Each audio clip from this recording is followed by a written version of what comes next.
అందరికీ నమస్కారం. ఈనాటి సత్యదర్శనం కార్యక్రమానికి స్వాగతం, సుస్వాగతం.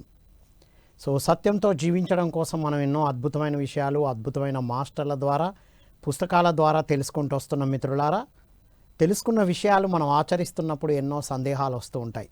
ఆ సందేహాల నివృత్తి కోసమే నేటి సత్యదర్శనంలో ఆధ్యాత్మిక సందేహాలు సమాధానాలు ఏర్పాటు చేయడం జరిగింది. మిత్రులారా, ఈరోజు మరిన్ని అద్భుతమైన ప్రశ్నలకు సమాధానాలు ద లైట్ అమరా అని మాస్టర్ అమర వారు ఇచ్చినటువంటి సమాధానాలు విందాం. ఇది మనకు ధ్యాన జగత్తు మ్యాగజైన్లో వచ్చినటువంటి ప్రశ్నలు జవాబులు. సప్త ఋషులచే అందించబడిన ఆధ్యాత్మిక సత్యాలు అనే ఆర్టికల్ ద్వారా మాస్టర్ అమరాని అడిగిన ప్రశ్నలకి వారిచ్చిన సమాధానాలు ఏంటో మనం ఈరోజు ప్రశ్నలు జవాబుల ద్వారా తెలుసుకుందాం. మొదటగా ప్రశ్న అడుగుతున్నారు, చూడండి. శివుని రసలింగాలు మరియు ఇతర దేవతల విగ్రహాలు అద్భుతమైన శక్తితో నిండి సజీవత్వంతో తొణకిసలాడుతూ ఉంటాయి. నిజంగా వాటిలో చైతన్యం ఉంటుందా అని అడిగారు. అప్పుడు మాస్టర్ అమరా ఇచ్చిన ఆన్సర్, ఇవన్నీ కూడా మంత్రశక్తితో మరియు తపశ్శక్తితో నింపబడి విశ్వమయ ప్రాణశక్తిని నేరుగా గ్రహించే ఉపకరణాలు.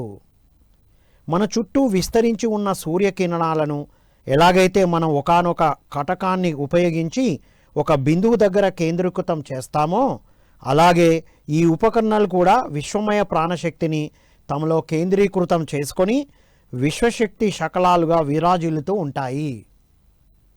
అవి విరాజిల్లేటువంటి ఒక శకటాలు అనేది చెప్పబడ్డది. నెక్స్ట్, సమాధి అంటే ఏంటి అని అడిగారు. ఒక్కోసారి నిద్రమత్తులో కూరుకుపోయినప్పుడు కలిగే శూన్యస్థితిని తామస సమాధి అనవచ్చా? రాజస సమాధి, సాత్విక సమాధి అన్నది కూడా ఉంటాయా? సమాధి గురించి అడిగారు. రైట్, అదేంటో చూద్దాం. సమాధి ఈజ్ ఈక్వల్ టు సమా ప్లస్ ఆది is equal to equal plus ultimate. అంటే అసలు సిసలైన సహజ ఉన్నత స్థితి. శరీరము ప్లస్ మనసు ప్లస్ బుద్ధి అన్నీ కూడా త్రికరణ శుద్ధిగా ఉన్నప్పుడు సాధ్యమయ్యే అత్యంత సహజమైన సమతాస్థితినే సమాధి అంటాం. ఏంటట? శరీరము, మనస్సు, బుద్ధి, ఆత్మ ఇవన్నీ త్రికరణ శుద్ధిగా ఉన్నప్పుడు వచ్చేటువంటి ఆ స్థితిని సమాధి స్థితి అంటామంటున్నారు. సత్వ రజో తమో గుణాలు మరియు శరీరము, మనస్సు, బుద్ధి అన్నీ కూడా భౌతిక తలంలోనే ఉంటాయి. సత్వ రజ తమో గుణాలు కూడా శరీరము, మనసు, బుద్ధి అన్నీ కూడా భౌతిక తలాల్లోనే ఉంటాయి అని చెప్తున్నారు. వీటన్నిటికీ అతీతంగా ఉన్న గుణాతీతం అనే ఆత్మస్థితికి చేరుకున్నప్పుడు మనం సమాధి స్థితిని పొందగలుగుతాం. శరీరము, మనస్సు, బుద్ధి వీటిని దాటి గుణాతీతంగా ఎదిగితేనే దాన్ని సమాధి స్థితి పొందగలగడం అంటారు. ఇది సమాధికి ఒక అల్టిమేట్ థింగ్ ఇచ్చారు. మరి సత్వ రజో సాత్విక గుణాలు ఏమిటి అంటే అవి భౌతికంగా ఉండేటివే అంటున్నారు. ఆ భౌతికాన్ని దాటేదే గుణాతీత స్థితి, అదే సమాధి స్థితి అంటున్నారు. ఎంత అద్భుతమైన ఆన్సర్ చెప్పారో ఇవి. మొదటిది విగ్రహం గురించి చెప్పారు, తర్వాత సమాధి గురించి చెప్పారు. తర్వాత పాపకర్మలు పుణ్యకర్మలు భేదం ఏంటి అని అడిగారు మాస్టర్ అమరని. వారు చెప్తున్నారు, కర చెయ్యి, మా మనస్సు. కర్మ అంటే మనస్సు యొక్క ఆదేశాలతో చేతులు చేసే పనులు. కర అంటే చెయ్యి, మా అంటే మనస్సు. అంటే కర్మ అంటే ఏంటట? మనస్సు యొక్క ఆదేశాలతో చేతులు చేసే పనులనే కర్మ అంటాం. చేసే ప్రతి పనికి పుణ్యం లేదా పాపం రూపాలలో ఫలితం అన్నది తప్పకుండా ఉంటుంది. పుణ్యం పాపం అనేది ఫలితాల రూపంలో తప్పకుండా ఉంటుంది అంటున్నారు. అయితే ఒకే పని ఇద్దరు వేరువేరు వ్యక్తుల యొక్క చేతల ద్వారా చేయబడిన కూడా పని చేసేటప్పటి వారి వారి ఉద్దేశాలను బట్టి వారికి పాపం పుణ్యం అనే వేరువేరు ఫలితాలు అందించబడతాయి. ఉదాహరణకు, ఒక డాక్టర్ చేతిలో ఉన్న కత్తికి ఒక హంతకుడి చేతిలో ఉన్న కత్తికి మధ్య ఉద్దేశాలు వేరువేరుగా ఉంటాయి కదా. అలాగే పాపం పుణ్యం అన్నవి భావాలే, కానీ కర్మలను అనుసరించి వాటి ఫలితాలను మనం బాధలుగా స్వీకరిస్తున్నాం లేక సంబరాలుగా జరుపుకుంటున్నాం. అన్నది మాత్రం మన ఎంపిక మాత్రమే. కనుక ఫలితాలను అతీతంగా ప్రతి ఒక్కరూ కర్మలు చేయాలి. ఫలితాలకు అతీతంగా కర్మలు చేయాలి అంటున్నారు. ఫలితాలు అనేటివి ఉద్దేశాన్ని బట్టి వస్తుంది అంటున్నారు. ఒకే పని ఇద్దరు వ్యక్తులు చేసినప్పుడు వారి ఉద్దేశం వేరు కదా. ఉదాహరణకు చెప్పారు, డాక్టర్ చేతిలో ఉన్న కత్తి, హంతకుడు చేతిలో ఉన్న కత్తి, కత్తి ఒకటే, కత్తి పని ఒకటే, కానీ ఉద్దేశం ఇతను రక్షించడానికి, అతను ఏంటది చంపడానికి యూజ్ చేస్తున్నాడు. అంటే ఏంటి, ఉద్దేశాన్ని బట్టి ఫలితాలు మారుతూ ఉంటాయి అని చెప్తున్నారు. కనుక ఫలితాలకు అతీతంగా ప్రతి ఒక్కరూ కర్మలు చేయాలి. ఫలితాలకు అతీతంగా కర్మలు చేయడం అనేది చేయాలి అంటున్నారు. రమణ మహర్షి, వివేకానందులు, రామకృష్ణ పరమహంస వంటి ఆధ్యాత్మిక కార్యకర్తలు, వారెవరట, ఆధ్యాత్మిక కార్యకర్తలు కూడా అనేక రకాల జబ్బులకు గురి అయ్యారు. అవి వారి కర్మ ఫలితాలు ఎంతమాత్రం కావు. తమ తమ భౌతిక శరీరాలలో మరింత ఎక్కువ కాలం జీవించి ఉండి మానవాళికి మరింత ఎక్కువ సహాయం చేయడానికే వాళ్ళు అలా తమ శిష్యుల కర్మలను తమ పైకి బదలాయించుకుంటూ ఆయా కర్మల యొక్క అనుభవాలను పొందుతూ ఉంటారు. చూశామా, ఎంతోమందికి ఎన్నో ప్రశ్నలు ఉన్నాయి. ఇంత ఆధ్యాత్మికతలో ఉన్నా కూడా రమణ మహర్షి వారు, వివేకానందుల వారు, రామకృష్ణ పరమహంస వారు ఎందుకు ఇబ్బందులు పడ్డారు అంటే వారి కర్మలు కాదంట.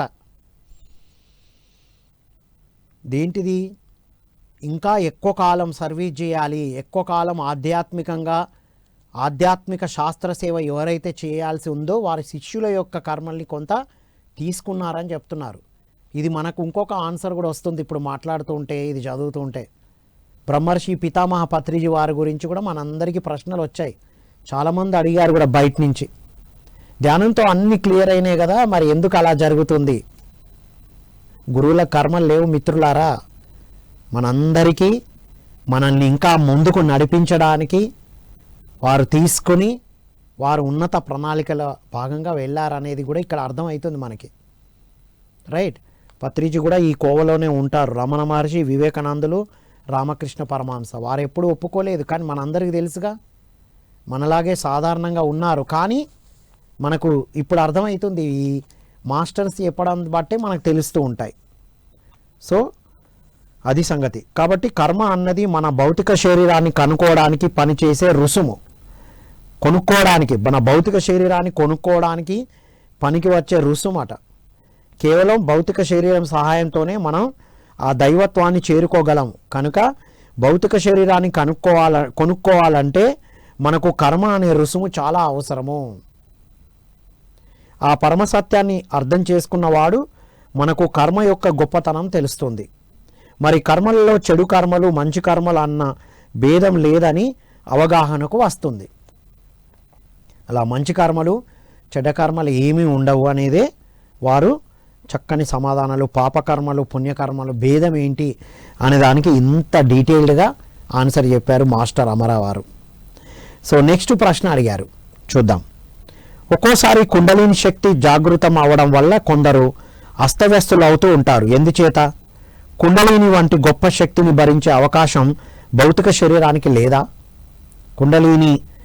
కుండలిని జాగరణ కోసం ఏదేదో ప్రయత్నాలు చేస్తూ ఉంటారు. అది ఒకవేళ జాగృతం అయితే కొన్నిసార్లు అస్తవస్థత వస్తుంది, ఎందుకు అని అడుగుతున్నారు. అంటే మన ఆ కుండలిని శక్తిని తట్టుకునే శక్తి ఈ శరీరానికి లేదా అని అడిగారు. అప్పుడు వారు ఏం చెప్పారో విందాం.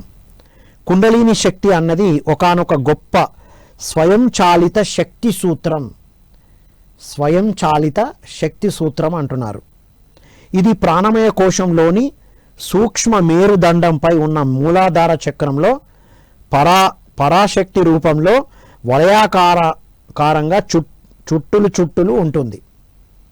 మూలాధార చక్రంలో ఇలా పరాశక్తి ఇలా చుట్టుకొని ఉంటుంది అని. 5 లేదా 6 అడుగుల ఎత్తున ఉన్న మనిషిలో ఇది 27 అడుగుల పరాశక్తి రూపంలో చుట్టలుగా చుట్టుకొని ఉంటుంది. 27 అడుగుల ఎత్తు ఉన్న మనిషి మాత్రమే దాన్ని భరించగలడు. ఒక అల్టిమేట్ పాయింట్ చెప్తున్నారు. 5 లేదా 6 అడుగుల ఎత్తు ఉన్న మనిషిలో ఇది 27 అడుగుల పరాశక్తి రూపంలో చుట్టుకొని ఉంటుందట. మనం ఉండేది 5-6, అది ఎన్ని చుట్టలు ఉంటుంది? 27 అడుగుల చుట్టలు చుట్టుకొని ఉంటుంది. మరి ఆ తట్టుకోవాలంటే 27 అడుగులు ఎత్తు ఉన్న మనిషి మాత్రమే భరించగలడు. లేకుంటే బెంజు కారులోని ఇంజిన్ని మారుతి కారు చాసిస్లో అమర్చితే మారుతి కారు గడగడలాడిపోయినట్లు ఆ శక్తి మేలుకొని చైతన్యవంతమైనప్పుడు మన శరీరం కూడా గడగడలాడుతోంది. ఒక కారుకి ఎక్స్చేంజ్ అయితే ఏమవుతుందో దాని గురించి చెప్తున్నారు వీరు. కాబట్టి కలియుగానికి చెందిన మన భౌతిక శరీరాన్ని మనం తక్షణం సత్యయుగానికి అనుకూలంగా మలుచుకోవాలి. కలియుగం గురించి అట చెప్తున్నారు, సత్యయుగానికి అనుగుణంగా మలుచుకోవాలట. మూఢనమ్మకాలు, అర్థం పర్థం లేని సాంప్రదాయ వ్యవస్థ, వాటి నుంచి బయటపడి ధ్యాన స్వాధ్యాయాదులతో శరీరంలో విశ్వశక్తిని నింపుకోవాలి. అంటే ఈ శక్తిని పెంపొందించుకోవడానికి ఎలాంటి ప్రక్రియలు వద్దు. ధ్యానంతో, స్వాధ్యాయంతో విశ్వశక్తిని నింపుకోవాలి ఈ సత్యయుగానికి అనుగుణంగా. అది మేబీ ఇంతకుముందు యుగాల్లో అలా ఉండొచ్చు, కాదు ఈ సత్యయుగానికి అనుగుణంగా దాన్ని తయారు చేసుకోవాలనే అద్భుతమైన విషయం చెప్పారు. అంటే ఏంటి? ధ్యానము, స్వాధ్యాయాదులే మనం తట్టుకోవడానికైనా లేదా సత్యయుగానికి మన శరీరాన్ని ప్రిపేర్ చేయడమైనా సాధ్యమని చెప్తున్నారు. నెక్స్ట్, కుండలిని జాగృతం చేయడానికి ఏవైనా కసరత్తులు చేయాలంటారా? జాగృతికి ఏమైనా చేయాలా కుండలిని శక్తికి అంటున్నారు. అలాంటివి ఏమీ అవసరం లేదు. వర్షాలు బాగా పడితే బావులు, బోర్లు మరియు కుంటలు నీటితో నిండినట్లు ఈ సత్యయుగంలో అపారంగా వర్షిస్తున్న విశ్వమయ ప్రాణశక్తి వల్ల మన శరీరాలు వాటంతట అవే శక్తివంతం అవుతాయి. మనలో దానిని గ్రహించాలి అన్న ఎరుక ఉంటే చాలు, దానంతట అదే మనల్ని ముంచెత్తుతుంది. చూసారా, బాగా వర్షం పడ్డప్పుడు ఏమవుతుంది? కుంటలు, చెరువులు, బావులు అన్నీ నిండుతాయా లేదా? అలాగే ఈ సత్యయుగంలో అనంతంగా విశ్వశక్తి వర్షం లాగా వస్తుంది. దాన్ని మనం ఎరుకతో లోపలికి తీసుకుంటే చాలు అంటున్నారు. వాటిని గ్రహించాలన్న ఎరుక ఉంటే చాలట. కనుక ఈ కుండలిని వ్యాపారంలో మరి మూడవ కన్ను వ్యాపారంలో పడి ఎవ్వరూ మోసపోవద్దు. నిజానికి మూడవ కన్ను అన్నది భౌతికపరమైన కన్ను ఎంతమాత్రం కాదు. అది మన అంతరంగంలోనే వెలుగుతూ ఉన్న మన సొంత ఆత్మ యొక్క లోచూపు. దానిని చైతన్యపరచుకోవడానికి బాహ్యపరమైన వ్యాపారాదులతో పని లేదు. నిరంతర ధ్యాన స్థితిలో ఉంటే చాలు. వింటున్నారా? కుండలిని జాగృతి గురించి కానీ మూడవ కన్ను గురించి కానీ అందులో చిక్కుకోవద్దు అంటున్నారు.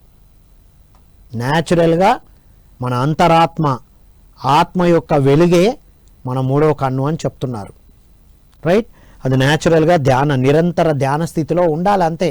కనబడ్డా కనబడకపోయినా, తెలిసినా తెలియకపోయినా అంతే తప్ప కుండలిని జాగృతి కోసం చక్రాలను యాక్టివేట్ చేయడానికి ఈ పద్ధతులన్నీ ఈ సత్యయుగంలో అక్కర్లేదు అంటున్నారు. ఇక్కడ చాలా ఇంపార్టెంట్ పాయింట్ ఇది. నేను చదివిన వెంటనే ముగ్ధుని అయిపోయాను. ఇవాళ మాట్లాడాలని డిసైడ్ అయిపోయాం. కుండలిని ఇంతకుముందు చర్యలు వదిలేయండి. ఇంతకుముందు అలా చేసేవారు కదా, ఇలా చేసేవారు కదా, ఇట్స్ ఓకే. బట్ ఇప్పుడు సత్యయుగంలో అనంతమైన విశ్వశక్తి వస్తుంది. మనం నిరంతరం ధ్యాన స్థితిలో ఉంటే చాలు. ఇది అందరూ అద్భుతంగా ఉపయోగించుకోవాలని కోరుకుంటున్నాం మనం. నెక్స్ట్ ప్రశ్న అడుగుతున్నారు. సో కుండలిని శక్తి గురించి చాలా అద్భుతంగా చెప్పారు మిత్రులారా. ఇది మనం ఇప్పటికిప్పుడు మనకు మెసేజ్ ఇది ఎప్పుడో ఏప్రిల్ 2022లో ప్రచురితమైంది మన ధ్యాన జగత్ మ్యాగజైన్లో. Right? So next, Saibaba, Ramana Maharshi, Aurobindo వంటి మహనీయుల సమాధి ఆలయాలు ఇప్పటికీ వాళ్ళ యొక్క ప్రత్యక్ష ప్రమాణాలను చూపిస్తూ ఉంటాయి. అంటే వాళ్ళు ఇంకా బ్రహ్మైక్యం చెందలేదా? వాహ్! అంటే సాయిబాబా, రమణ మహర్షి, అరబిందో మహనీయుల యొక్క సమాధుల ద్వారా ఇంకా అనంతమైన ప్రత్యక్ష ప్రమాణాలను చూపిస్తున్నాయి కదా. అంటే ఎందుకు అలా? వాళ్ళు ఇంకా శివైక్యం కాలేదా అని అడుగుతున్నారు, బ్రహ్మైక్యం కాలేదా అని అడుగుతున్నారు. వీరు సమాధానం చెప్తున్నారు. మాస్టర్ అమర, ద లైట్ ఆఫ్ అమర అనే పుస్తకం నుంచి ఇది తీసుకున్నారు మన డీజే వాణి గారు, మన ఎడిటర్ వాణి గారు. సో ఆన్సర్ చెప్తున్నారు చూడండి. వాళ్ళంతా కూడా జీవ సమాధి పొందిన సిద్ధపురుషులు. కలియుగంలో తమ కర్మలను మోయలేని ప్రాథమిక దశలోని ప్రజలకు సహాయం చేయడానికి భూమి మీద అవతరించిన ఈ మహాయోగులు భౌతిక శరీరాలతో వాళ్ళ మధ్య ఉంటూ అనేక మంత్రాలను ఉచ్చరిస్తూ తమ చుట్టూ అద్భుతమైన ఆధ్యాత్మిక శక్తి వలయాల్ని ఏర్పరచుకున్నారు. పూర్తి ప్రాపంచికతలో ఉన్నప్పుడు వారిని ఇటువైపు తీసుకురావడానికి ఈ విధంగా చేశారని చెప్పారు. ఆ శక్తిని వాళ్ళు తమ స్వంతానికి, అంటే తమ ఉన్నతలోక ప్రయాణానికి వినియోగించుకోకుండా తాము విగ్రహంలా మారిపోయి ఆ విగ్రహం ద్వారా ఆ శక్తిని ఇక్కడి వాళ్లకు పంచిపెడుతూ ఉంటారు. అంటే ఈ మహనీయులు, ఇందాక పేరు చెప్పిన మహనీయులు, సాయిబాబా వారు, రమణ మహర్షి వారు, అరబిందో వారు, వారి సాధనతో వచ్చిన శక్తి వారి చుట్టూ ఉంచుకొని వారి ఉన్నతికే కాకుండా ఆ విగ్రహంలాగా మారినప్పుడు దానికి కూడా శక్తి ఇచ్చి వెళ్ళారు అంటున్నారు. ఆ విగ్రహం ద్వారా ఆ శక్తి ఇక్కడ వాళ్లకు పంచిపెడుతూ ఉంటారు. ఆ శక్తి పూర్తిగా అయిపోయేంత వరకు ఆ మహనీయులు ఇక్కడి నుంచి కదలలేరు. అందుకే తమపై అపార నమ్మకంతో వచ్చిన భక్తులను వారు తమ సమాధి ప్రాంగణంలో నిద్రించమని సందేశం ఇస్తారు. ఎందుకు అక్కడ నిద్రించమంటారు? మనం షిరిడీకి వెళ్తే, మిగతా రమణ మహర్షి, అరబిందో మా ఆశ్రమానికి నేను వెళ్ళలేదు, కానీ షిరిడీ సాయిబాబా ఎప్పుడైతే నేనైతే నమ్మలేదు, కానీ నేను ఒక టీనేజ్లో ఉన్నప్పుడు ఏదో తెలియని అలజడి, ఏం చేయాలి, ఎటువైపు వెళ్ళాలి. ఇంట్లో మా అమ్మ చెప్పింది, డబ్బులు అయితే అయిపోయినాయి బిడ్డ, మరి నీ ఇష్టం, ఎట్లా చదువుకుంటావు, ఏం చేస్తావు, నీ ఇష్టం అని చెప్పడం. ఇంకా నాకు ఒక అలజడి, అప్పటి వరకు డబ్బులు వచ్చేటివి రాలేదు, ఏం చేయాలి, ఎటు వెళ్ళాలి, ఎలా చదువుకోవాలి, ఎలా ముందుకెళ్ళాలి, ఏదో తెలియని ఆలోచనలో వెళ్తున్నాను నేను. ఒకసారి హన్మకొండలో శ్రీదేవి టాకీస్ అనేటువంటి ఆ థియేటర్, ఆ లైన్లో మేమున్న వీధి నుంచి వెళ్తున్నాను. అప్పటి వరకు దాని వెనకాల సాయిబాబా మందిరం ఉంది కూడా నేను గమనించలే. అంటే మనం దేవుళ్ళు దేవతలు అంటే ఏదో నమ్మకంలే, మనకెందుకులే, ఉన్నారు లేదు అని నాకు ఎప్పుడు డౌట్ లేదు. ఆ చర్చ ఎప్పుడు చేసేవాడిని కాదు నేను. దేవుడు ఉన్నాడా లేదా అది ఎందుకు, టైం మనం లక్ష్యం పెట్టుకొని ఎదగాలి అనుకునేవాడిని నేను. చిన్నప్పటి నుంచి ఈ సెన్స్తో ఉండేవాడిని. ఆ మూఢనమ్మకాల్లో ఎందుకు ఇరుక్కోవాలి, మనం కదా లక్ష్యం పెట్టుకోవాలి, సాధించాల్సింది మనమే కదా అని ఒక అవగాహన ఉండేది. మరి తర్వాత తెలిసింది మనకి. అలా వెళ్తున్నప్పుడు ఏదో తెలియని ఒక శక్తి, ఎనర్జీ అటు పక్కన తీసుకెళ్ళినట్టు అటువైపు తిరగడం, అలా అటు వెళ్ళిపోవడం. అలా సాయిబాబా మందిరం ఉంది అక్కడ, అలా కూర్చున్నాను అంతే. అలా ఒక తెలియని ఒక తన్మయత్వంలో, ఒక ప్రశాంత స్థితిని, ఏదో ఒక మార్గం నాకు అందినట్టు ఆ రోజు జరిగింది మిత్రులారా. ఇంకా ఆ రోజు నుంచి ఇంకా కంటిన్యూస్గా సాయిబాబా మందిరానికి వెళ్ళడం, సైలెంట్గా కూర్చోవడం. ఏం అడిగేవాడిని కాదు, మరి నేను ఎలా వెళ్ళాలి, ఎలా ముందుకెళ్ళాలి, ఇలాంటి ఏ ప్రశ్న లేదు. నాకు అక్కడికి వెళ్తే ప్రశాంతం అనిపించింది, ఉన్నాను. బయట ఉన్న అలజడి అక్కడ లేదు, హాయిగా ఉంది, అలా స్పెండ్ చేశాం. సో అంటే ఏంటి, ఇక్కడ వీరు చెప్పిన ప్రకారంగా మనకున్న వాటికి అక్కడికి వెళ్ళినప్పుడు అది ఇవ్వబడుతుంది అని. తర్వాత సేమ్ మనం షిరిడీకి వెళ్ళినప్పుడు కూడా అలాంటి ఒక అద్భుతమైన చైతన్యాన్ని మనం ఫీల్ అయ్యాం, అక్కడే ఉండడం జరిగింది. ఇక ధ్యానంలోకి రాకముందు ప్రతి సంవత్సరం డిసెంబర్ 31 షిరిడీలో ఉండేవారం. ఆ రోజు ఎక్కువసేపు అలా సైలెంట్గా ఉండడం, ఆ ధ్యానం అని తర్వాత తెలుసుకున్నాం. అక్కడే నైట్ హాల్ట్ చేసి ఫస్ట్ కొత్త సంవత్సరాన్ని అక్కడ జరుపుకొని రావడం. అంతకుముందు అయితే మేము జేసీఐలో నేషనల్ కాన్ఫరెన్స్ అని జరుగుతుంటాయి వివిధ ప్రాంతాల్లో, అక్కడికి వెళ్ళేవారం, ఇయర్ ఎండింగ్ ప్రోగ్రామ్స్. ఆ తర్వాత షిరిడి, ఆ తర్వాత పత్రి సార్ని ఎప్పుడైతే కలిసామో, పిరమిడ్ స్పిరిచువల్ సొసైటీస్ మూమెంట్లో ఎప్పుడైతే చేరామో, ఇంకా ఆ రోజు నుంచి ఈ రోజు వరకు, ఈ సంవత్సరం వరకు కూడా కంటిన్యూస్గా ధ్యాన మహా యజ్ఞాల నుండి ఉన్నాం మనం. ధ్యాన మహాయజ్ఞాలు, చక్రాలు, ఇప్పుడు యాగాలు. ఇయర్ ఎండింగ్ ఏ ప్రోగ్రాం లేదు, ఎక్కడికి వెళ్ళడాలు లేవు. 11 రోజులకి 11 రోజులు అక్కడ ఉండడమే. ఇంతకుముందు 1 వీక్ ఉండేది, ఇప్పుడు 11 రోజులు అయింది. మధ్యలో ఒకసారి 14 రోజులు కూడా పెట్టారు సార్. అలా ఎన్ని రోజులు పెడితే అన్ని రోజులు ఆ ప్రాంగణంలో ఉంటూ సాధన చేసుకుంటూ రావడం, ఇలా మనం అలవాటు చేసుకున్నాం మిత్రులారా. సో దీన్ని బట్టి మనకు అర్థమవుతుందిగా వారు అలా శక్తిని ఇస్తారు అనేది. సో అలా నిద్రించడం వల్ల ఆ విగ్రహంలో ఉన్న శక్తి నిద్రిస్తున్న రోగి యొక్క అంతఃచేతన మనసును ప్రభావితం చేసి 10 సంవత్సరాలకు తీరే అతని కర్మను 10 నిమిషాల్లో పూర్తి చేస్తుంది. రోగి కర్మలు ఆ మహనీయులకు బదలాయించబడి రోగి స్వస్థత పరచబడతాడు. అంటే అప్పుడంటే నిద్ర, ఇప్పుడు ధ్యానం కదా. సమాధులు, మహనీయుల సమాధుల దగ్గర ధ్యానం 3 రెట్లు శక్తిదాయకం అన్నారు పత్రిజీ. అప్పుడేంటి ధ్యానంలో ఉంటే కళలు కన్నాం, కళల్లో కనబడ్డారు, వారు ఇలా చెప్పారు అని చెప్పారు కదా. అప్పుడంతా కళ ద్వారా నా కళలో వచ్చారు బాబా వారు, ఇది కట్టమన్నారు, ఇది చేయమన్నారు అని చెప్పేవారు. సో ఇలా వాళ్ళ యొక్క కర్మను కూడా ఇలా దగ్ధం చేస్తారు. దగ్ధం చేయడం కాదు, ట్రాన్స్ఫర్ చేసుకుంటారని చెప్పబడుతుంది. అయితే ఆ మహనీయులు ఏమీ సరదాగా జీవ సమాధి పొందలేదు. ఈ భూమి మీద తమ కర్తవ్యాన్ని నెరవేర్చి పరిణామ క్రమంలోని ప్రాథమిక స్థాయిలో కొట్టుమిట్టాడుతున్న ప్రజల యొక్క కర్మభారాన్ని ఒకంత తగ్గించి వాళ్లను ఆత్మ పరిణామ క్రమంలో కాస్త ముందుకు నెట్టడానికే ఇంత గొప్ప కార్యాన్ని మోశారు. ఎందుకు? ప్రాపంచికంగా తీసేయడానికి కాదు. ఈ ప్రశ్న ఉండేది నాకు, అరే షిరిడి సాయిబాబా అన్ని ప్రాపంచిక ప్రాబ్లమ్సే సాల్వ్ చేసేవారు కదా అని. వారు అలా సాల్వ్ చేయడం వల్ల అప్పుడైనా దైవ చింతన చేస్తూ వారి ఆత్మ వైపుకు వెళ్తారు.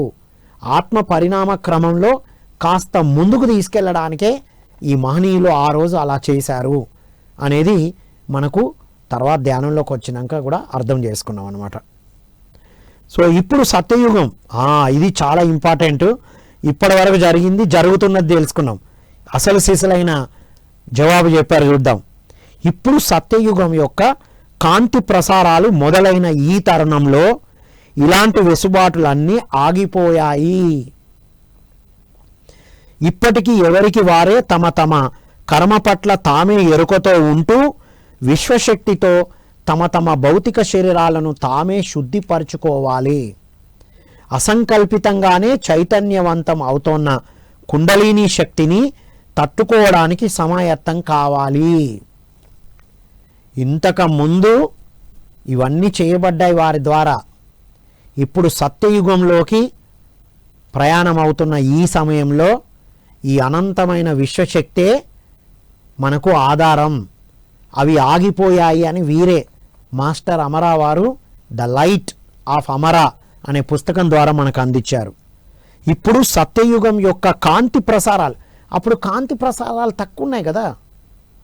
పత్రిజీ వారిని కూడా మనం 2007, 8, 9, 10 ఈ 4 సంవత్సరాలు అఖండ ధ్యానం చేయించేవారు. ఉదయం 4 గంటలకే ఉండేది మనకు ధ్యాన మహాయజ్ఞాల్లో కూడా. 4 గంటల నుండి ఉదయం 4 నుంచి 8 దాకా ధ్యానం. ఒకసారి అయితే జగన్నాథ గట్టు మీద రాత్రి 2కి ధ్యానం మొదలుపెట్టారు. పడుకోలే ఎవరు ఆ రోజు. రాత్రి ఇలా మేము వెళ్ళి కూర్చున్నాం, ఇలా మాట్లాడుతూనే ఉన్నాం, సార్ వచ్చారు, స్టార్ట్ చేశారు. నైట్ 2 గంటలను 2 నుండి ఉదయం 8 వరకు ధ్యానం చేయించారు. అంటే ఏంటి? ఈ కాంతి ప్రసారాలు లేని సమయంలో అలా చేయించబడ్డాం. ఇప్పుడు సత్యయుగం కాబట్టి కాంతి ప్రసారాలు వస్తున్న ఈ సమయంలో ఎవరికి వారే ఈ కర్మ ప్రక్షాళన చేసుకోవడం, ఈ కుండలిని శక్తిని అవగాహన చేసుకుంటూ తట్టుకోవడానికి సమాయత్తం మనమే కావాలి అనేటువంటి అద్భుతమైన విషయం చెప్పారు. ఇంతకుముందు ఈ మహనీయుల ద్వారా అందించబడింది సత్యం. ఇప్పుడు సత్యయుగంలో మనమే ఈ ధ్యాన శక్తితో మన ఆత్మ జ్ఞానంతో మనమే చేసుకోవాలనేదే వీరు చాలా అద్భుతంగా అందించారు మిత్రులారా. అప్పుడు ఇచ్చిన మాట వాస్తవమే, కానీ ఇప్పుడు సత్యయుగంలో అనంతమైన శక్తి ప్రవాహం జరుగుతుంది. మనం ధ్యానంతో తీసుకోవాలి. మన కర్మల్ని మనమే ఎరుకతో గమనించాలి తప్పితే ఇక ఎక్కడి నుంచి ఏం వచ్చే సోర్స్ లేదు అని మనం తెలుసుకోవాలి. ఇది సత్యయుగంలో ఉన్నాం. సో మరో ప్రశ్న అడుగుతున్నారు అమరవారిని, చూద్దాం. పాదరస శివలింగం వంటి విగ్రహాలు ఏళ్ల తరబడి విశ్వశక్తిని బహిర్గతం చేస్తూనే ఉంటాయి. వీటి పరమార్థం ఏమిటి అంటే, కొందరు మహాయోగుల మంత్రశక్తితో, చైతన్య శక్తితో, మరి తపోశక్తితో సంప్రోక్తమై ఉన్న అలాంటి రసలింగాలు విశ్వశక్తిని గ్రహించే కేంద్ర బిందువులు. అది అంతం లేని విశ్వశక్తి మరియు సూర్యశక్తి అన్నవి ఈ సృష్టి అంతటా నిండి ఉన్నాయి. వాటిని మనం సరైన విధంగా ఉపయోగించుకున్నంత కాలం మన అస్తిత్వం పదిలంగా ఉంటుంది. అంటే అనంతమైన సూర్యశక్తి విశ్వశక్తి ఆది అంతం లేకుండా వస్తూ ఉంటాయి. దాన్ని సరైన విధంగా తీసుకోవాలి అంటున్నారు. మరి ఎలా తీసుకుంటాం ఇప్పుడు చెప్పండి, ఎలా తీసుకుంటాం? అక్కడ కూర్చొని ధ్యానం చేయాలి. మనం ఎక్కడికి వెళ్ళినా అలా ధ్యానం చేసినప్పుడే మనం ఆ ఎనర్జీకి కనెక్ట్ అవుతాం అనేది మనం తెలుసుకున్నాం మిత్రులారా. All right. సో ఇది నెక్స్ట్, యూట్యూబ్ల ద్వారా ఆడియో వీడియోల ద్వారా శక్తిపాతం జరపడం, స్వస్థతలు చేకూర్చడం అన్నవి ఎంతవరకు కరెక్ట్? యూట్యూబ్లో ఆడియో వీడియోల ద్వారా శక్తిపాతం జరగడం, స్వస్థత చేకూర్చడం అన్నది ఎంతవరకు కరెక్ట్ అని మాస్టర్ అమర వారిని అడిగితే వారు ఏం చెప్తున్నారు చూడండి. ఈ ఎలక్ట్రానిక్ పరికరాల అన్నింటికంటే కూడా మానవ శరీరం ఎంతో గొప్పది. అక్కడ ఏది జరిగినా శరీరంలోని అణువులో జరగాలి. ఏం జరగాలి? అణువులో జరగాలట. అయితే నిస్వార్థంగా ఒక వ్యక్తి ఇంకొక వ్యక్తి స్వస్థత కోసం ప్రార్థన చేసినా, మరి సంకల్ప ధ్యానం చేసినా, ఆ ప్రార్థనా శక్తి లేదా సంకల్ప ధ్యాన శక్తి ఆ నమ్మిన వ్యక్తిని తప్పకుండా స్వస్థత పరుస్తుంది. పరమాచార్య వంటి యోగ పురుషులు నిరంతరం పూజలు మరి యజ్ఞాలు నిర్వహిస్తూ ఇలాంటి చైతన్య శక్తిని ప్రజల యొక్క ఆధ్యాత్మిక ఏటీఎం మిషన్లలో నింపేస్తూ ఉంటారు. వాళ్ళను దర్శించుకునే వాళ్లకు నిరంతరం ఆ శక్తి అందుతూనే ఉంటుంది. ఇక్కడ నమ్మకం అనేది ప్రధానమైన విషయం. అంటే ఎలక్ట్రానిక్ గ్యాడ్జెట్స్ అనేవి మనం శరీరము కన్నా గొప్పది కాదు అంటున్నారు. ఆ ఎలక్ట్రానిక్ గ్యాడ్జెట్స్ కన్నా కూడా మన శరీరం అత్యంత ఉన్నతమైనది. అవన్నీ మన హ్యూమన్ బ్రెయినే కదా కనిపెట్టింది. అది చెప్తున్నారు వీరు. అలాంటి శక్తి ఉంటుంది, మనం తీసుకుంటాం, అది నమ్మకం అంతే. ఇప్పుడు ఎందుకు ఏ గ్యాడ్జెట్స్ లేకపోయినా అక్కడ కొంతమంది ఇక్కడ కొంతమంది కూర్చొని ధ్యానం చేసినప్పుడు ఆ ఎనర్జీ ఫ్లో అయితే ఉంటుంది కదా, శక్తి రూపంలో ఉంటాం మనం. అది వీరు చెప్తున్నారు. ఓవరాల్గా వారు ఏం చెప్తున్నారు? ఏది జరిగినా మన కణకణాల్లో జరగాలి అంటున్నారు. అది. సో నెక్స్ట్, గుడిలో తీర్థం, ప్రసాదం మరి విభూతి వంటి వాటిలో కూడా విశ్వశక్తి ఉంటుందా? ఇది చాలా ఇంపార్టెంట్. ఇప్పుడు పిరమిడ్ మాస్టర్స్ అందరూ ఎక్కడికి వెళ్తున్నామో, ఏం చేస్తున్నామో, ఒక పక్కన ధ్యానం క్లాస్ జరుగుతుంటే ఇంకొక పక్క ఆలయాలు కనబడితే ఎలా వెళ్తున్నామో మనం ప్రశ్నించుకోవాల్సిన సమయం బాగా వచ్చింది మిత్రులారా. కొంతమంది అడుగుతున్నారు, ఏముంది అక్కడికి వెళ్ళినాం కదా, అయితే ఏంటి మనం ధ్యానం చేసినప్పుడు ఏది చేసినా ఒకటే కదా అని. చూడండి, చూద్దాం. అదంతా కూడా ఆ గుడిపై, గుడిలోని విగ్రహంపై భక్తులకు ఉన్న నమ్మకాన్ని బట్టి ఉంటుంది. అయినా అది ఒక్కప్పటి మాట ఉంటుంది, నమ్మకం బట్టి, కానీ అది ఒక్కప్పటి మాట అట. ఇప్పుడు ఈ సత్యయుగంలో రాను రాను గుళ్ళకు విగ్రహాలకు స్థానం తగ్గిపోతూ ఉంటుంది. ఇక్కడ సత్యమే ప్రధాన అంశం కనుక సమస్యలు వచ్చినప్పుడు ప్రజలు ధ్యానంలో కూర్చొని నేరుగా భగవంతునితో సంభాషణలు జరిపి సమస్య మూలాలను అవగాహన చేసుకోవడం ద్వారా శాశ్వత పరిష్కారాలను పొందుతారు. అంటున్నారా? డైరెక్ట్ ధ్యానంలో కూర్చొని భగవంతుడితోనే మాట్లాడే అవకాశం, డైరెక్ట్ వారితోనే మాట్లాడి వారి సమస్యలకు పరిష్కారం తెలుసుకోవచ్చు అంటున్నారు. ఇలా 90% మంది ప్రజలు తమ ఇంట్లోనే ధ్యానంలో కూర్చొని నేరుగా భగవంతుడితో మాట్లాడుకోగలిగితే మిగతా 10% మంది ప్రజలు మాత్రమే ఇంకా గుళ్ళు మరి విగ్రహాలను పట్టుకొని వేలాడుతూ ఉంటారు. ఈ 90% మంది ఆనంద స్వరూపాలకు ఇంకా గుళ్ళకు పోవాల్సిన అవసరం ఏముంటుంది? జబ్బులు వాటంతట అవే క్రమంగా తగ్గిపోతూ ఉంటే ఒక డాక్టర్ దగ్గరికి, హాస్పిటల్కి వెళ్ళాల్సిన అవసరం ఉండదు కదా. అంతే కదా, ఏదైనా న్యాచురల్గా తగ్గినప్పుడు ఎందుకు పోతాం? అయినా ఇవన్నీ ఎప్పుడు గుర్తుకొస్తాయి మనకి? గుళ్ళు, గోపురాలు, యాత్రలు ఎప్పుడు గుర్తుకొస్తాయి మిత్రులారా? ఆనందంగా ప్రశాంతంగా ఉన్నప్పుడు వస్తాయి. ఏవైనా కొద్దిగా తేడా వచ్చినప్పుడే అన్నీ గుర్తుకొస్తాయి మనకి.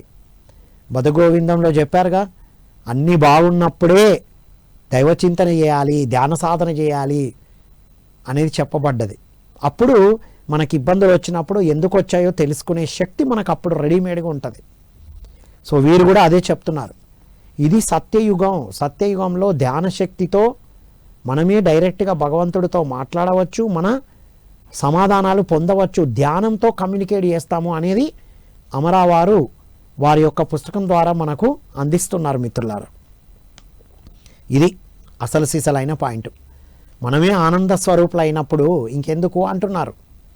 మరి ఇక చెక్ చేసుకోవాలి ఎవరికి వారు, ఇది రైటా ఇది కాదా అని ఎవరిని అడగాల్సిన అవసరం లేదు. ఇక ఇది చదివిన తర్వాత చాలా సమాధానాలు దొరికాయి నిన్న మనకి. Okay right. నెక్స్ట్, దేవతలను ప్రసన్నం చేసుకోవడానికి ఋషులు మంత్రాలను ఉచ్చరిస్తూ ఉంటారు కదా, ఇది ఎంతవరకు నిజం? మంత్రం అన్నది శబ్దశక్తి. ఋషులు ఈ శబ్దశక్తిని వినియోగించడంలో దిట్టలు. అదంతా కలియుగంలో నామస్మరణకు మరి మంత్రాలకు ప్రాముఖ్యత ఇవ్వబడింది. కలియుగంలో అది కరెక్టే. వీరు ఋషులు కూడా దిట్టలు ఆ శబ్దాన్ని ఉపయోగించడంలో అని, సరిగ్గా వాడడంలో అని చెప్తున్నారు. ఇప్పుడు మనం ఉన్నది సత్యయుగంలో. అది సత్యయుగం తెలుసుకున్న వాళ్ళు కేవలం తమ సంకల్ప శక్తిచే ఆ దివ్య శక్తులతో అనుసంధానం కాగలుగుతారు. కనుక ఇప్పుడిక మంత్రాలు మరియు పూజలు వంటి బాహ్య కర్తృవులతో పని లేదు. ధ్యానంలో నిశ్చల మనస్కులై శుద్ధ సంకల్పంతో ఏ దైవశక్తినైనా ప్రసన్నం చేసుకోవచ్చు. ఇది సత్యయుగం. కలియుగంలో అది రైటే. ఇక్కడ అన్నీ కరెక్టే, అన్ని లెవెల్సే అని చెప్తున్నారు వీరు. అది రైటే, అది అప్పుడు జరిగింది. ఇప్పుడు సత్యయుగంలో అనంతమైన విశ్వశక్తి ధారాళంగా వస్తుంది. మనం సాధనతో తెలుసుకుంటాం. మనం శుద్ధ సంకల్పంతో ఏ దైవశక్తినైనా ప్రసన్నం చేసుకోవచ్చు. దీనికి ఉదాహరణ 1000 Seeds of Joy వచ్చిందిగా. ఆనంద్ కరణేశ్వరు లక్ష్మీమాతను, సరస్వతి మాతను వారితో డైరెక్ట్గా ధ్యానంలో అనుసంధానం చేసుకొని వారు చెప్పిన మెసేజెస్తో పుస్తకం రాశారు, ద 1000 Seeds of Joy. ఆనందానికి శాస్త్ర బీజాలు అని తెలుగులో వస్తుంది. తర్వాత the untold story of Sita, డీనియా మేడం గారు వారు ధ్యానంలో సీతామాతతో అనుసంధానమై వారు చెప్పిన అన్టోల్డ్ స్టోరీ, వారు ఇప్పటి వరకు మనకు చెప్పనిబడని సీతామాత ద్వారా చెప్పిన విషయాలు the untold story of Sita ద్వారా చెప్పారు. ఇలా మనకు వస్తున్నాయి అంటే ఇది సత్యయుగంలో ఆ ఎనర్జీతో కనెక్ట్ అయినప్పుడు ఎవరికైనా అందించబడుతుంది అనే అద్భుతమైన విషయాలు చెప్పబడ్డాయి. మనకు 40 మాస్టర్స్ 40 ఎక్స్పీరియన్సెస్ అని ఎంతోమంది మాస్టర్స్ వారికి కనబడి మహావిజ్ఞానం అనే పుస్తకం ద్వారా వినాయకుల వారు, శివుల వారు అందరూ ప్రతి ఒక్కరూ ధ్యానంలో మన పిరమిడ్ మాస్టర్స్కి అందించిన మెసేజెస్ కూడా మనం చదివాం మిత్రులారా. సో ఇది అసలు సిసలైన విషయాన్ని అమరావారు చెప్తున్నారు మనకి. రైట్ మిత్రులారా. సో ఇప్పుడు మనం ఉన్నది సత్యయుగంలో. సత్యం తెలుసుకున్న వాళ్ళు కేవలం తమ సంకల్ప శక్తిచే ఆ దివ్య శక్తులతో అనుసంధానం కాగలుగుతారు. కనుక ఇప్పుడిక మంత్రాలు మరియు పూజలు వంటి బాహ్య కర్తృవులతో పని లేదు. ధ్యానంలో నిశ్చల మనస్కులై శుద్ధ సంకల్పంతో ఏ దైవశక్తినైనా ప్రసన్నం చేసుకోవచ్చు. అది అయితే నెక్స్ట్ ప్రశ్న అడుగుతున్నారు. అయితే ఇప్పుడిక ధ్యానం తప్ప వేరే సాధనలు అవసరం లేదా అని అడిగారు. ఒక్కొక్క యుగానికి ఒక్కొక్క సాధనా మార్గం ఇవ్వబడింది. అలాగే సత్యయుగానికి యోగం అన్నదే సాధనా మార్గం. అందుకే యోగా డే వచ్చింది కదా మనకు ఈ యుగంలోనే, మన యుగంలోనే. యోగం అంటే కలయిక. ఆత్మ మూల చైతన్యంతో శరీరము మరి మనస్సు కలయిక చెందాలి. అది కేవలం ధ్యానం వల్ల మాత్రమే సాధ్యమవుతుంది. సో సత్యయుగానికి ఇచ్చినటువంటి సాధన యోగం అని చెప్తున్నారు. యోగా అంటే మనం హఠయోగా ఉంది శరీరానికి. ఇది రాజయోగ, సహజయోగ చెప్తున్నారు వీరు. యోగం అంటే కలయిక. ఆత్మ మూలతత్వంతో శరీరం మరి మనస్సు కలయిక చెందాలి. అది కేవలం ధ్యానం వల్ల మాత్రమే సాధ్యం అవుతుంది. సో వండర్ఫుల్ ప్రశ్న అడిగారు. అంటే ఇప్పుడు ధ్యానం తప్ప ఏది లేదా అంటే అవును. ఎందుకు లేదు, ఎందుకు ధ్యానం మాత్రమే అనే అద్భుతమైన సమాధానం కూడా మనకు అందించారు మాస్టర్ అమర. రైట్. నెక్స్ట్, ప్రళయం అంటే అనేటువంటి ప్రశ్న కూడా అడిగారు. ప్రళయం అంటే ఏంటి అని. ప్రకృతిలో లయించడం లేదా మార్పు చెందడాన్ని ప్రళయం అంటాం. ప్రకృతి సదా మార్పు చెందుతూనే ఉంటుంది. నిర్వీర్యమైపోయిన పాత భూభాగాలు భూగర్భంలో లయం కావడం, కొత్త కొత్త నూతన శక్తి ఆవాసాలు వెలికి రావడం అన్నది ప్రళయం ద్వారా ఈ సృష్టిలో జరిగే నిరంతర పరిణామ ప్రక్రియ. మనం ధ్వంసమైంది అనుకుంటున్నాం కానీ కొత్తది బయటికి వస్తుందని చెప్తున్నారు ఇక్కడ. ఇందులో అక్కడక్కడ ఉండేది మన చైతన్యమే, ఇక్కడ ఉండేది మన చైతన్యమే.